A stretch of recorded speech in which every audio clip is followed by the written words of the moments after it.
नमस्कार। अक्सर देखा गया है कि वादा यदि कर दिया जाए तो उसे पूरा भी करना होता है, लेकिन ये बात इस पर निर्भर करती है कि आप उन वादों को पूरा करने में कितने सक्षम हैं। कभी कभार ऐसा भी लम्हा आता है कि आप उन वादों को कभी पूरा ही न कर पाए। उसी तरह होता है हमारे राजनीतिक चुनावों में। जब चुनाव का बिगुल बजता है तो सभी राजनीतिक पार्टियां अपने अपने पैतरे अपनाती हैं और अलग अलग तरह के वादे करती हैं। और ये जो चुनावी वादे हैं इस समय एक प्रगतिशील लोकतंत्र में एक बहस का मुद्दा है और होना भी चाहिए, क्योंकि हम एक प्रगतिशील भारत में रहते हैं जहां हर आदमी अपने अधिकारों को लेकर जानकार है, जागरूक है। लेकिन वहीं कहीं एक दूसरा तबका भी है जिसको अभी अपने अधिकारों को लेकर जागरूकता नहीं है, उनको बहला और फुसला दिया जाता है। अब जो चुनावी वादे हैं उनमें जो मुफ्त की सौगातें हैं जिनको हम फ्रीबीज कहते हैं, और एक तरफ है सब्सिडी जो वेलफेयर के लिए दी जाती है, इसको लेकर हमारे देश में दो गुट बट जाते हैं। एक गुट कहता है कि जो सब्सिडीज हैं जो वेलफेयर के लिए होती हैं वो बहुत ही जरूरी हैं, और दूसरा गुट कहता है कि जो फ्रीबीज जिनको हम मुफ्त में बिना किसी रैशनल सोच विचार के हम तुरंत ही उसको वादे कर देते हैं, उसकी तरफ हमें ध्यान देना चाहिए, क्योंकि इससे वित्तीय अस्थिरता आ जाएगी। हालांकि अभी तक इस पे कोई व्यवस्थित कानून नहीं है कि किस प्रकार के वादे करने चाहिए, और यदि आप उन वादों को पूरा ना कर पाओ तो उसके क्या कौन जवाबदेही हो गई, आपकी अकाउंटेबिलिटी कितनी है। इन सब बातों को लेकर कोई एक लॉ अभी तक इम्प्लीमेंट नहीं हो पाया है, लेकिन ये एक बहुत ही अहम विषय है जिससे हमारे देश का भविष्य निर्धारित होगा। क्योंकि यदि हम इरेशनल तरीके से कुछ भी वादे कर लें तो इसका जो परिणाम होगा वो अंततः देश की जनता को ही भुगतना होगा। सत्ताधारी पार्टियां तो अपना सत्ता का खेल खेलती रहेंगी और अपने लिए जो उनके अनुकूल होगा कि वो किस प्रकार से चुनाव जीतती हैं, वो अपने हिसाब से कुछ भी वादे कर सकती हैं, लेकिन अंततः जनता जिन्होंने जनप्रतिनिधि बनाकर उनको भेजा है, क्या उसको वो फायदा पहुंच पा रहा है? तो चलिए देखते हैं, इसका विश्लेषण करते हैं। जब चुनाव आता है तो चुनाव की जो पूरी प्रक्रिया होती है वो एक निष्पक्ष तरीके से हो, इसके लिए चुनाव आयोग जिम्मेवार होता है। वो इस बात को तय करता है कि सभी पार्टियां कोई भी चीज कोई भी कार्य करें वो एक सीमा रेखा के अंदर करें जो व्यवहारिक रूप से सही हो। लेकिन जब चुनावी वादों की बात होती है तो कभी कभार ऐसा लगता है कि ये चीजें व्यवहारिक धरातल पर उतनी सही नहीं है। अब हम देखेंगे कि 2006 में तमिलनाडु गवर्नमेंट ने सबको एक एक टीवी सेट देने का वादा किया था। क्या ये पॉसिबल है कि सभी लोगों को टीवी सेट दे दिया जाए? और यदि ये पॉसिबल हो तो फिर वहां गरीबी क्यों है? इसी बात को ध्यान में रखते हुए 2013 में सुप्रीम कोर्ट ने इलेक्शन कमीशन को ये निर्देशित किया था कि आप इस पे कोई अपनी गाइडलाइंस तय करो। फिर सुब्रमण्यम बालाजी केस में इलेक्शन कमीशन को ये संज्ञान लेना पड़ा कि उसने 2014 में इन चीजों को ध्यान में रखते हुए अपने मॉडल कोड ऑफ कंडक्ट में एक नया अध्याय जोड़ा कि कोई भी राजनीतिक पार्टी अकाल्पनिक या इरेशनल तरीके के वादे ना करेगी जिससे वित्तीय अस्थिरता पैदा हो।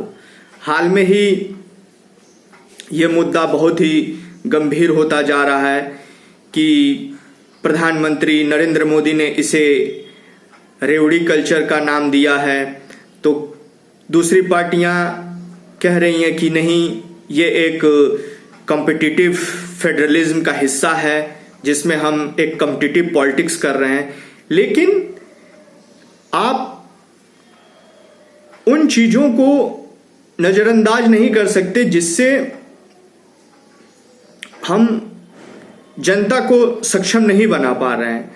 कुछ चीजें हैं जिससे वेलफेयर मैकेनिज्म को हम बढ़ावा दे रहे हैं, लेकिन कई चीजें ऐसी होती हैं जो वेलफेयर मैकेनिज्म नहीं, जो लोकतांत्रिक व्यवस्था की जगह राजशाही व्यवस्था को निमंत्रण देती हैं। राजशाही व्यवस्था में ये होता था कि हम अपनी मर्जी से दान दे रहे हैं और शासन कर रहे हैं, लेकिन लोकतांत्रिक व्यवस्था में हर आदमी उतना ही मजबूत है जितना कि एक जनप्रतिनिधि जो चुन कर जाता है।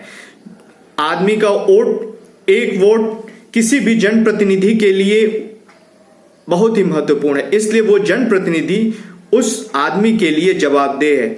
हमारा काम होना चाहिए कि लोगों को सशक्त बनाएं, उनके लिए रोजगार के अवसर पैदा करें, उनको शिक्षा की उचित व्यवस्था दें, और जब वो शिक्षित हो जाएंगे, उनको रोजगार के अवसर मिल जाएंगे, तो हमें किसी प्रकार की जो ये मुफ्त सौगात है वो देने की जरूरत नहीं पड़ेगी। क्या ये जो चुनावी जो मुफ्त की चीजें होती हैं, क्या अमीरों को इनकी जरूरत पड़ती है? नहीं। क्यों? क्योंकि वो ऑलरेडी उन चीजों से ऊपर हैं। गरीब हैं जिनको अपने रोजमर्रा की जिंदगियों में छोटी छोटी चीजों को जुटाने के लिए काफी मशक्कत करनी पड़ती है, उन्हें इन चीजों की जरूरत पड़ती है, तो वो राजनीतिक दलों के झांसे में आ जाते हैं। हमेशा से ही हमारे देश में प्रधानमंत्री इंदिरा गांधी जी के समय से भी चलता रहा, गरीबी हटाओ गरीबी। क्या अब तक गरीबी हट पाई है? किसानों के ऊपर बात होती है, किसान और गरीब ये अहम मुद्दे हमेशा रखते हैं। क्या किसानों के लिए बहुत सी चीजें हो पाई हैं?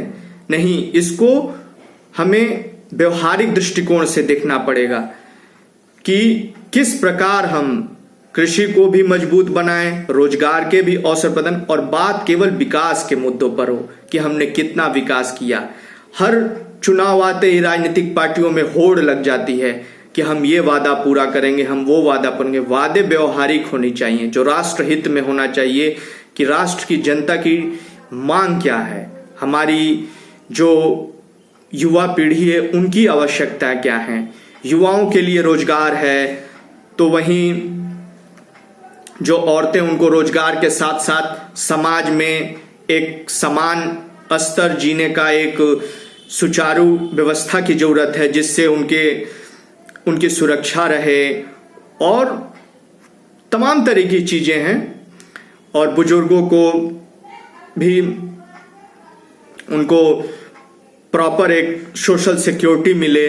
तो इस प्रकार की चीजों को हमें मुद्दा बनाना चाहिए, न कि हमें फ्री में लैपटॉप, फ्री में साइकिल, फ्री में या कोई भी चीजें जिसका कोई, यदि आप व्यवहारिक दृष्टिकोण से देखें तो बस केवल एक चुनावी मुद्दा है, चुनाव जीतने का एक हथकंडा है। वो आम जनमानस के कुछ हिस्से को ही थोड़ा सा फायदा करेगा, जो शॉर्ट टर्म गेन है, लॉन्ग टर्म गेन वो नहीं है। लेकिन लोग न जागरूक होते हुए भी इन झांसों में, यदि हमारी जनता जागरूक होगी तो कोई भी राजनीतिक दल ऐसे वादे करेगा ही नहीं। और वो वादे इसलिए ऐसा करता है कि वो जानता है कि समाज के कौन से वर्ग को किस प्रकार लुभाया जा सकता है। इसलिए जागरूक होने की जरूरत है। और कभी कभार सोचते हैं कि वो जो ये लोग वादे करते हैं उसका पैसा जनता के ही टैक्स को वो यूज करके और अपनी सत्ता चलाने के लिए वो वादे पूरे करते हैं।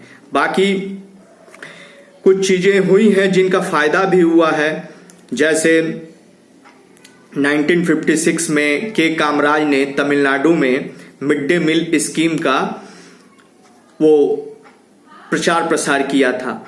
वो आज एक बहुत बड़े पैमाने पर काम कर रही है, लेकिन उसमें भी सही तरीके से क्रियान्वयन न होने की वजह से कुछ कमियां देखने को मिलती हैं। उसी तरह एनटी रामाराव ने आंध्र प्रदेश के चुनाव के दौरान 2 रुपया चावल और कई चीज़ों का उसमें किया था, जो आज नेशनल फूड सिक्योरिटी स्कीम बनकर बहुत से लोगों को जिनको ज़रूरत है उनके लिए एक सपोर्टिव सिस्टम का काम कर रही है, फूड सिक्योरिटी का काम कर रही है। और तेलंगाना में रायतु बंधु स्कीम या उड़ीसा में कालिया स्कीम जो अभी किसान सम्मान निधि के नाम से मशहूर हो गई है। तो इस प्रकार की कई स्कीमें हैं जो लोगों को फायदा भी कर रही हैं, लेकिन कई ऐसी भी वादे होते हैं जिनको यदि आप व्यवहारिक दृष्टि से देखेंगे तो वो पूरी तरह से राजनीतिक होड़ के लिए, सत्ता के लिए, सत्ता पर काबिज होने के लिए किए गए वादे हैं। तो जब जो हमारे नागरिक हैं वो जागरूक होंगे, सभी लोग, तब यदि कोई राजनीतिक दल ऐसा वादा करेगा तो उस पर तालियां नहीं बजेंगी, तो वो खुद ब खुद समझ जाएगा कि हमें किस प्रकार के वादे करने चाहिए। ये एक जागरूक जनता है, ये एक बदलता हुआ भारत है जिसका जो परिदृश्य है वो काफी बदल रहा है। नहीं तो इस प्रकार के वादे एक तरह से हमारे लोकतंत्र में आधिकारिक रिश्वतखोरी को जन्म देंगे और ये हमारे लोकतंत्र के लिए अच्छी बात नहीं है, क्योंकि लोकतंत्र तभी फलता और फूलता है जब वहां के लोग जागरूक होते हैं, वहां की जनता जागरूक होती है। तो कोई भी जनप्रतिनिधि अपने कर्तव्यों के लिए जवाबदेह होगा, और जब वो जवाबदेह होगा तो उसके ऊपर एक तरह का कंपास रहेगा, मोरल कंपास, कि वो अपना काम इस प्रकार से करे कि उसकी जो नीतियां हैं, आर्थिक नीतियां, सामाजिक नीतियां, हर प्रकार की जो भी वो नीतियों का क्रियान्वयन कर रहा है वो जमीनी स्तर पर उन लोगों तक पहुंचे जिनको खासी जरूरत है। बाकी इसमें जो बड़े बड़े उद्योगपति हैं या उनको भी इस प्रकार की चीजों या सोशल मीडिया को जनता को जागरूक करना पड़ेगा। इलेक्शन कमीशन अपना काम कर रहा है लेकिन उसके हाथ कभी कभार बंद से जाते हैं, लेकिन वो एक मूक दर्शक बन के नहीं रह सकता है। ये ऐसा अभी इलेक्शन कमीशन के कुछ किए गए कार्यकलापों से लग रहा है कि वो एक मूक दर्शक बन के नहीं रहना चाहते, क्योंकि भारत में हमेशा से ही एक मुक्त और पारदर्शी चुनाव की व्यवस्था रखी गई है, जहां पे सभी पार्टियों को एक लेवल प्लेइंग फील्ड मिले, जिससे वो काम करें जिससे आम जनमानस की भलाई हो, ना कि अपनी सत्ता की होड़ में केवल अपने लिए ही सत्ता को हासिल करने की एक रेस सी लगी हो। क्योंकि भारत तभी प्रगतिशील बनेगा जब यहाँ पे समुचित अवसर मिलेंगे और लोगों के लिए सब व्यवस्थाएं रहेंगी। जय हिंद।